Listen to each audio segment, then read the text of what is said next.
हाँ जी, प्यारे बच्चों, बहुत बहुत स्वागत है आपका हिंदी कविता शिक्षण के तहत।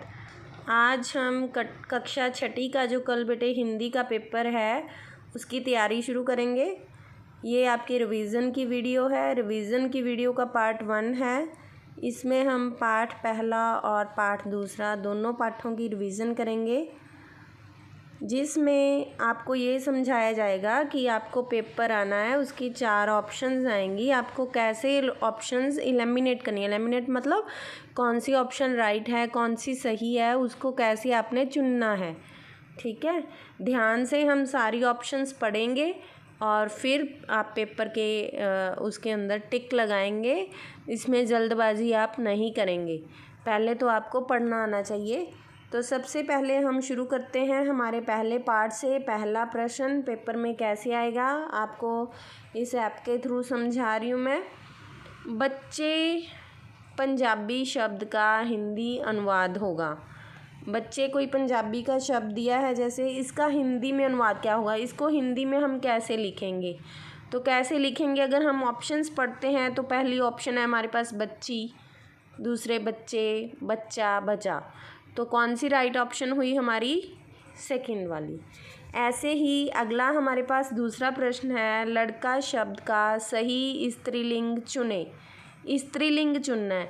अगर हमें कहा जाए वचन बदलने हैं, मतलब एक से ज़्यादा बनाने हैं, तो लड़के आएगा। अगर हमें स्त्रीलिंग चुनना है तो क्या आएगा, लड़की। तो लड़की ये ऑप्शंस नहीं लगानी, ये भी गलत है और ये भी गलत है। तो हमारे पास राइट ऑप्शन कौन सी आ गई, कौन सी है, लड़के का स्त्रीलिंग लड़की। तीसरा प्रश्न हमारे पाठ में से आ गया, डैश पर बली बली जाएं।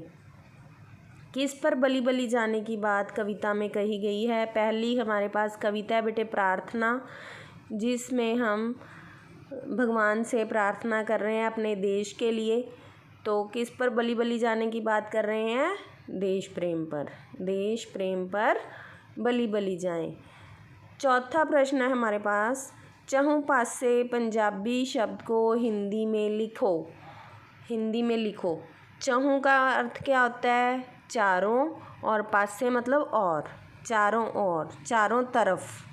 अगर हम इसे कहें चारों तरफ या चारों ओर। ठीक है बेटे। इसके बाद आ गया हमारे पास समान तुकांत वाले शब्दों से मिलान करो। तुकांत क्या होता है, जिनकी बेटे तुक मिलती है। तुक मतलब ये ऐसे भगवान का, पीछे आपके आ गया वाकवान वान, भगवान। तो किसके साथ तुक मिलेगी इसकी, धनवान के साथ, भगवान धनवान। ठीक है बेटे। इसके बाद आ गया आपके पास अगला जो हमारा प्रश्न है, माता शब्द का पर्यायवाची चुनो। छठा प्रश्न है हमारे पास, माता शब्द के उचित पर्यायवाची चुनो। पर्यायवाची क्या होते हैं, जो सेम, जिसका मीनिंग हो।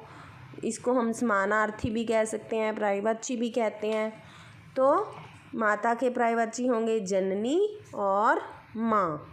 क्या पर्यायवाची है माता के, जननी और माँ। उसके बाद हमारे पास 7वां प्रश्न आ गया, प्राण शब्द के बहुवचन बनाएं। प्राण का बहुवचन क्या होगा, प्राणों।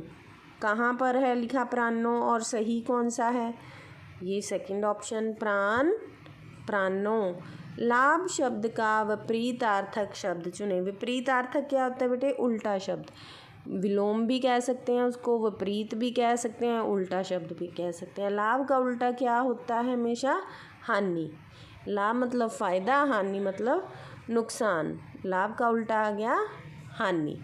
क्लियर है बेटे। इसके बाद हमारे पास आ गया 9th क्वेश्चन, हम देखते हैं। चलो सेकंड पेज पर अपना चलते हैं। क्वेश्चन नंबर 9 नंबर क्वेश्चन में हमें क्वेश्चन दिखाई दे रहा है बच्चे आपको। कविता के अनुसार बच्चे किनकी आहें मिटाना चाहते हैं। बच्चे दीन दुखियों की आहें मिटाना चाहते हैं बेटे। ऑप्शंस में देखो, भारतीयों की नहीं, लोगों की नहीं, अमीरों की नहीं, किनकी आंखें, आहें, आहें मतलब कष्ट, दुख, दुखियों की, दुखियों की आहें मिटाना चाहते हैं। ये हमारे राइट ऑप्शन है। गुरु शब्द का समानार्थक शब्द चुनो। अभी मैंने क्या बताया था, पर्यायवाची भी कहते हैं और समानार्थक भी कहते हैं। गुरु किसको कहा जाता है, गुरु, ये पढ़ा। गुरु का समानार्थक हमें चुनना है, तो गुरु क्या होता है, शिक्षक होता है। गुरु शिक्षक, क्या हमारी राइट ऑप्शन, शिक्षक। आगे है हमारे पास 11वां क्वेश्चन। कविता में बच्चे किससे प्रार्थना कर रहे हैं, किससे प्रार्थना कर रहे हैं बच्चे, ईश्वर से, भगवान से। ठीक है, तुम ही हो हमारे डैश, भगवान को क्या बोलते हैं वो बच्चे की, तुम ही हो हमारे माता पिता। 13वां प्रश्न देखो बेटे, करें सभी के डैश दूर हम, क्या दूर करने हैं बच्चों ने, दुख दूर करने की बात कर रहे हैं।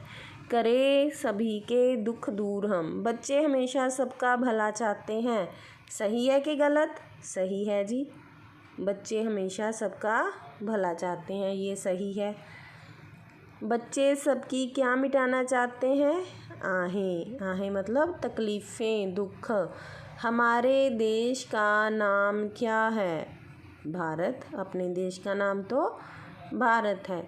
पढ़े लिखे हम डैश खाएं, पढ़े लिखे हम खेलें खाएं, क्या राइट ऑप्शन आ गई, खेलें। और उसके बाद हमारे पास 18वां प्रश्न आ गया, हमारे देश का मान बढ़े, सही है कि गलत है, सही है बेटे, मान बढ़ना चाहिए देश का। 19वां प्रश्न हमारे पास आ गया, बच्चे बड़े होकर क्या पाना चाहते हैं, क्या पाना चाहते हैं, कीर्ति, क्या पाना चाहते हैं, कीर्ति। कीर्ति मतलब सम्मान, तरक्की, बड़प्पन, ये सब पाना चाहते हैं। पंजाबी शब्द मित्र का हिंदी में अर्थ खा है, यहाँ पर हमें खा दिख रहा है, लेकिन मेरे ख्याल में ये गलत है, यहाँ पर लिखा होना चाहिए सखा। मित्र को क्या कहते हैं, सखा। तो पंजाबी शब्द मित्र का हिंदी में अनुवाद सखा है, तो ये सही है। ठीक है, इसके बाद हमारे पास आ गया पाठ दूसरा। पाठ दूसरा हमारे पास कौन सा है, कपिल मुनि के आश्रम वाला। इसमें क्या स्टोरी थी, राहुल एक मुनि के आश्रम में जाता है, कपिल मुनि उनका नाम है, आश्रम मुक्तसर आश्रम का नाम मुक्तसर आश्रम है। राहुल जल्दी से जल्दी अमीर आदमी बनना चाहता है, बदले में वह गुरुजी को कुछ देना भी नहीं चाहता। तो ये सारी बातें हैं इसकी। शुरू करते हैं। कपिल मुनि के, एक मिनट बेटा, कपिल मुनि के आश्रम का क्या नाम था, अभी मैंने बताया मुक्तसर आश्रम, मुक्तसर आश्रम। राहुल के पास निम्नलिखित में से क्या था, मकान था, नहीं, थोड़ा धन नहीं, एक खेत नहीं, कुछ भी नहीं था, इनमें से कुछ भी नहीं था। मुनि ने राहुल से 2 लाख रुपए के बदले में क्या मांगा, क्या मांगा था 2 लाख के बदले में, उसके पैर मांगे थे बेटे, अलग अलग चीज़ें उन्होंने मांगी थी, 2 लाख के बदले में उसके पैर मांगे थे। उसके बाद आ गया हमारे पास चौथा प्रश्न, बूढ़ा जवान मोटा पतला एक दूसरे से उल्ट अर्थ दे रहे हैं, अर्थात एक दूसरे के विपरीत शब्द हैं।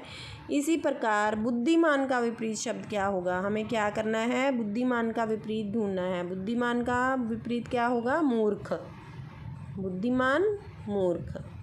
राहुल धन कमाने के लिए क्या सीखना चाहता था, क्या सीखना चाहता था राहुल धन कमाने के लिए, मुनि के पास क्यों जाता है, वो मंत्र सीख कर धन कमाना चाहता था, ना कि मेहनत करके।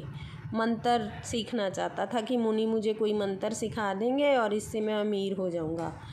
छठा प्रश्न है हमारे पास, राहुल धन के बदले मुनि को क्या देना चाहता है, कुछ भी नहीं, क्योंकि उसने अपनी आंखें देने से मना कर दिया, अपना मुंह देने से, अपने पैर देने से। इसका अर्थ हुआ कि वो कुछ भी नहीं देना चाहता। क्लियर हो गए बेटे इस पाठ के 6 प्रश्न। आगे चलते हैं हमारे पास, अगले इसको आगे बढ़ाते हैं। 7वां प्रश्न है हमारे पास।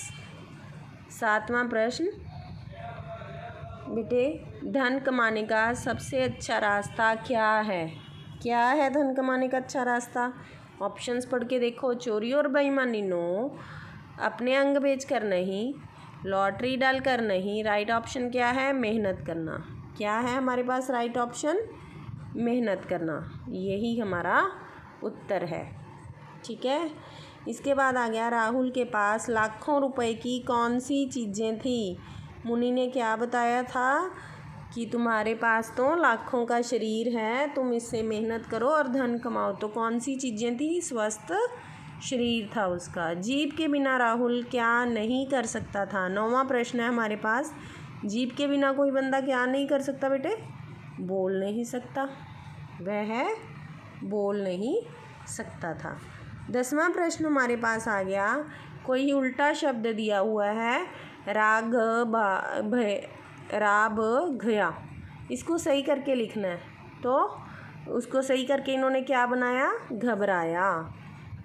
घबराया उल्टा लिखा था, सही कर दिया। इसके बाद ये उल्टा लिखा हुआ है वान भग, इसको सही करना है तो क्या बन जाएगा? भगवान। क्या बन जाएगा? भगवान। क्लियर है बेटे? ऐसे हमारा लेसन पूरा हो गया ये। तो इसके शॉर्ट नोट देखें। कपिल मुनि ने आश्रम का क्या नाम था? मुक्तसर आश्रम था। सेकंड क्वेश्चन, राहुल कैसा आदमी था? गरीब आदमी था, इसीलिए तो धन मांगने गया। मुनि ने राहुल से सबसे पहले क्या मांगा? उसकी आंखें मांगी सबसे पहले। कपिल मुनि ने राहुल से 10 लाख रुपए के बदले में क्या मांगा? उसका मुख मांगा 10 लाख के बदले में। इस कहानी से हमें क्या शिक्षा मिलती है? हमें शिक्षा मिलती है कि स्वस्थ शरीर ही सबसे बड़ा धन है। ठीक है, सारे प्रश्न भी हो गए हमारे शॉर्ट नोट। ठीक है बच्चे, वीडियो को लाइक शेयर और सब्सक्राइब ज़रूर करना है, लाइक ज़रूर करना है। अगली वीडियो में हम लेसन 3 और 4 रिवाइज़ करेंगे। इसको कल पेपर से पहले ज़रूर देखना है और फिर ही पेपर आपने अटेम्प्ट करना है। ठीक है बच्चे, धन्यवाद।